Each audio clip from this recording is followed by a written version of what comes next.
Hello, and welcome to the Charlian Forum. My name is Chris, and today I'm going to continue my series of job guides for Final Fantasy XIV's newest expansion, Dawntrail. Today we'll be covering one of the original jobs in 14, the Paladin. Before we get started, make sure to like this video and subscribe to my channel for more job guides and other 14 content. With that out of the way, let's get started. First up, we're going to discuss the very basics of the Paladin job. The job's weapon of choice, or weapons I should say, are the sword and shield. Paladin is a very stable job with a lot of ranged attack flexibility, making it one of the best tanks in the game at managing uptime during its burst phase. It also has a very powerful litany of defensive abilities at its disposal to ensure your survival and the safety of your teammates. Examining the job gauge of Paladin shows a very simple setup. The Oath gauge is at its center, the contents of which are spent on one of 3 defensive abilities in the kit that I'll cover at a later portion of this video. You build Oath gauge rather passively as a Paladin, granting gauge to yourself with every successful auto attack. Behind the Oath gauge itself is a graphic that indicates if your tank stance, Iron Will, is active or not. You'll want to turn on Iron Will and just leave it on if you're the main tank to ensure that you keep the top aggro spot on the target. If you're instead filling the off-tank role, consider turning on Iron Will after a couple of GCDs or before your opening burst to ensure that you take the second spot on the aggro list for any mechanics that may require a tank swap. Starting with our basic single target combo, we have a simple 1-2-3 style combo to follow down our bar. Fast Blade will open the combo, which is then followed by Riot Blade. Riot Blade will deal damage and additionally restore a small amount of MP. Last up is our combo finisher, Royal Authority, which triggers 2 separate effects upon execution. The first effect is the Atonement Ready buff, which allows the execution of a second, separate combo in the Paladin's kit. This combo begins with Atonement, followed by Supplication, and then Sepulcher. Each of these attacks deals increasing damage and additionally restores MP to the player. The second buff granted by the execution of Royal Authority is Divine Might, which allows the next cast of either of your offensive magic spells, Holy Spirit or Holy Circle, to be both instant and be cast with increased potency. In a single target setting, this buff will be used to cast Holy Spirit, which deals high damage and restores HP to the player upon being cast. As a note, don't forget that you can choose to cast this spell whenever you want without the Divine Might buff. It will simply deal less damage and incur a cast time of 1.5 seconds. I'll also go ahead and discuss Fight or Flight here, our damage boosting cooldown that can be used every 60 seconds. Upon execution, Fight or Flight will increase all damage the Paladin deals by 25%, and additionally grant the Goring Blade Ready buff, allowing the execution of Goring Blade, a powerful single-target strike. You'll want to ensure that as many of your powerful skills fall under the Fight or Flight window as possible, including your Magical Burst combo, which I will discuss in a bit. For AoE combos and skills, we have a very simple 2-part combo. Total Eclipse will deal damage to all nearby enemies and additionally increase your enmity on all affected targets, ensuring that you grab the attention of all the monsters in the dungeon pool. Total Eclipse will combo into Prominence, an AoE finisher which deals damage to all nearby targets, increases enmity, and additionally restores MP to the player, as well as granting the Divine Might buff just like the finisher of our single target combo. In AoE, we'll be using this buff to cast Holy Circle, an AoE version of our basic offensive magic. Just like Holy Spirit, Holy Circle will restore HP to the player upon cast and can be cast without the buff with a 1.5 second cast time. Paladins also have access to both the Circle of Scorn and Expiation abilities, powerful OGCD multi-target attacks. Circle of Scorn deals damage to all nearby enemies and additionally grants a damage over time effect to all damaged targets that will last for 15 seconds on a 30-second cooldown. Similarly, Expiation will deal damage to all nearby targets with a little bit of fall off, and it also has a 30-second cooldown. You'll want to weave these skills into your damaging rotation every 30 seconds when they come off of cooldown, especially prioritizing them under Fight or Flight to take advantage of the higher damage granted by the buff. Paladin's most powerful offensive skill set, their Magical Burst combo, begins with the ability Imperator.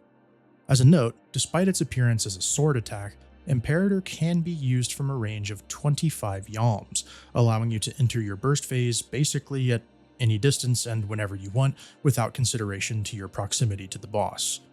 Upon execution, Imperator will deal area damage around your target and grant 4 stacks of the Requiescat buff, and additionally grant the Confiteor Ready buff. The Requiescat buff simply grants additional potency to Holy Spirit, Holy Circle, and all of the actions in the Confiteor combo, as well as making all of them instant cast. As a note, while under the effect of Divine Might and Requiescat at the same time, Holy Spirit and Holy Circle will always prioritize consuming Divine Might first, to ensure that you do not waste a stack of Requiescat on these much weaker spells, freeing you up to spend them on the much more powerful Confiteor combo. Speaking of which, Confiteor will consume the Confiteor Ready buff and deal heavy damage to all targets near your target, and additionally restore HP to the player. Following Confiteor, the button will transform with each step of the combo. First up is Blade of Faith, then Blade of Truth, and finally Blade of Valor. All of these abilities are area damage attacks that restore HP to the Paladin, much like the spell that started this combo. As an additional bonus, executing Blade of Valor will grant the Blade of Honor Ready buff, allowing you to execute a powerful OGCD spell, Blade of Honor, anytime within 30 seconds. As a note, remember that all of these spells have the same 25 yalm range that Imperator does, and are all instant casts, meaning that this very potent burst window can be executed from range and without hindrance to your movement. Firstly, let's discuss a often overlooked part of Paladin's defensive kit, their shield. Shields in 14 are slightly obscure in their capabilities, as the calculations for them have never been officially laid out in-game as far as I can find, but the standard accepted math basically works out to provide a 20% chance to reduce incoming physical hits by 20% of the damage they deal.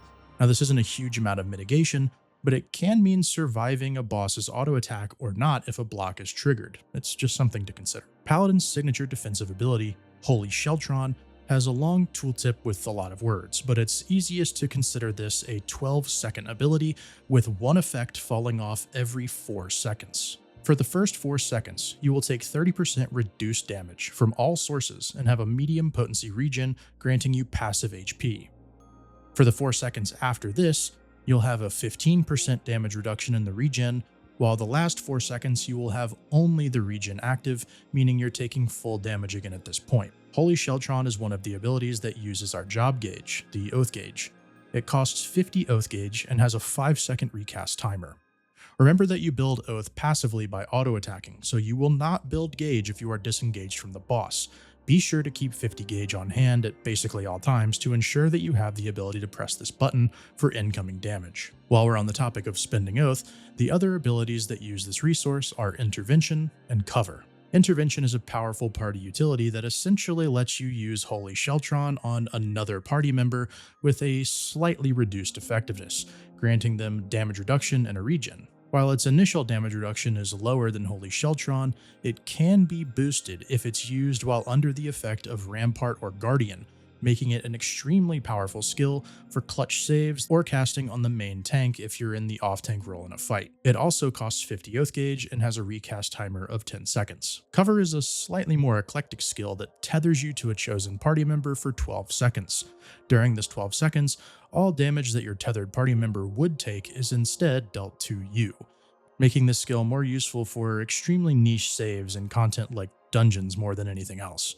Cover also costs 50 Oath Gauge and has a recast timer of 120 seconds. For other defensives, Paladin has access to a great selection of skills. Bulwark will increase your block chance to 100% for 10 seconds on a 90-second cooldown. Divine Veil is a group utility that will create a barrier around yourself and all nearby party members that is equal to 10% of your maximum HP for 30 seconds, or until the barrier breaks, whichever occurs first. With a 90-second recast, this ability also restores HP to all affected party members, making it not only an effective mitigation tool, but also a great recovery tool in bad situations. Guardian is a powerful direct mitigation tool that reduces all damage the Paladin takes by a whopping 40% for 15 seconds.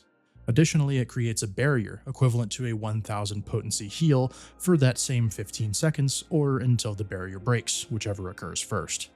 With a 120-second cooldown, this ability is an essential part of the Paladin's Tank Buster mitigation toolset and should be saved for large hits that deal high damage. Next up, we have Passage of Arms, Paladin's flashiest skill by far. Upon execution, your block chance is increased to 100%, allowing you to passively stop 20% of incoming damage for as long as you maintain the channel, or for 18 seconds, whichever happens first.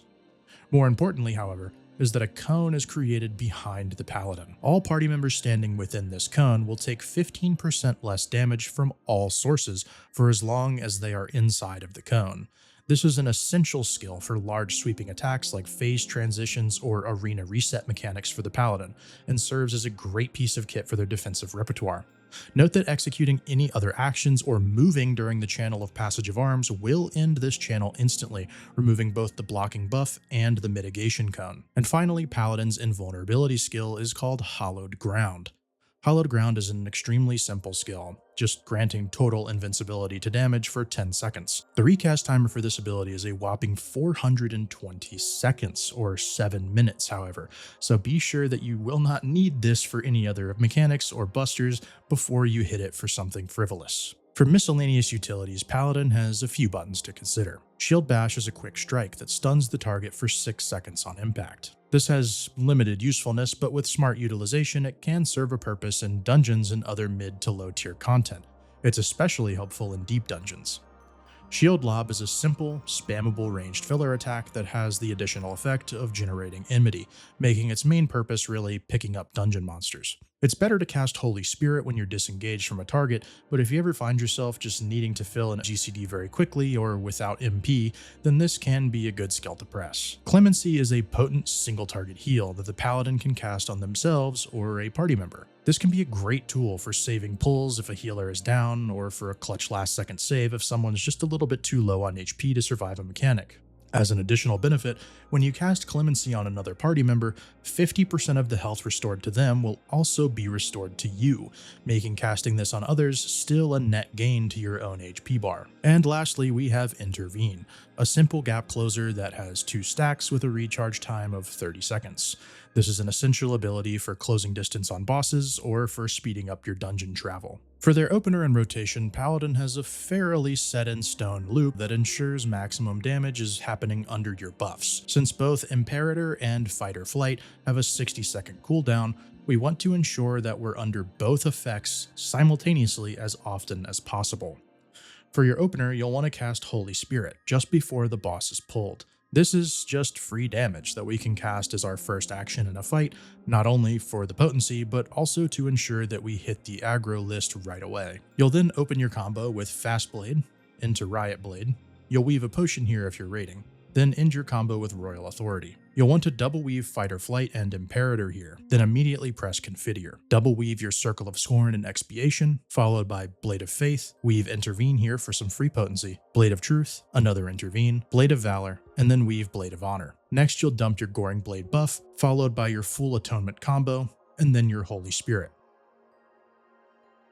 For your rotation, you'll essentially be looping through your 1-2-3 combo, your Atonement combo, and your buffed Holy Spirit casts. You'll want to follow the loop shown here on screen and use Fight or Flight and Imperator whenever they come off of cooldown, which will begin your burst phase immediately. Between each burst phase, just be sure to use Expiation and Circle of Scorn on cooldown, and continue moving through this loop to ensure that you're fitting the highest possible potency GCDs while under your buffs. And that's pretty much it. With that, I've wrapped up my guide for Paladin and Dawntrail.